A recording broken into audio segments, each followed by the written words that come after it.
Welcome back again mga kabayan sa aking vlog. And for tonight's vlog, kakain po kami ngayon dito sa My Lights Anyami sa 7th Street, Shamalia, Al-Kubar, Saudi Arabia.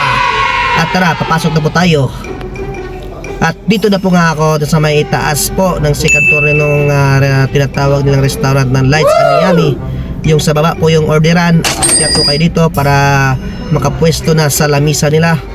Yan po yung mga tropa ko, nakapwisto na po at nakapag-order na rin po kami.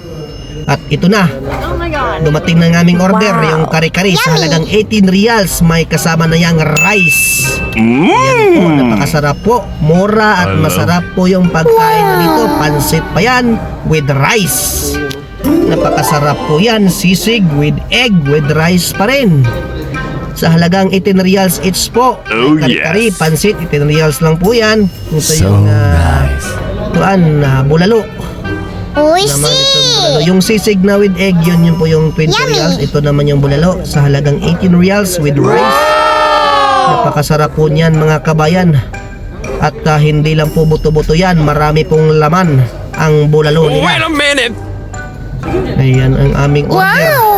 At kami po ay gutom na dahil galing po kaming basketball niyan ay talagang ang aming tiyan ay gusto nang kumain, pero may hinahintay po kaming sa pang-ulam na sisig, ay dalawa pa lang sisig. Ayan po yung kare-kare.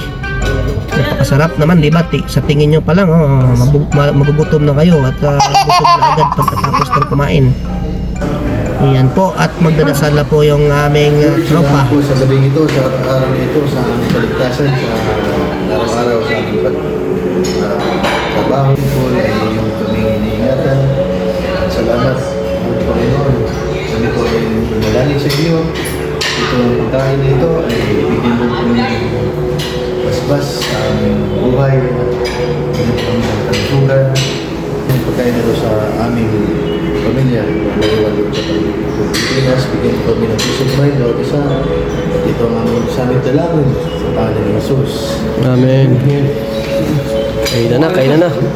A few moments later.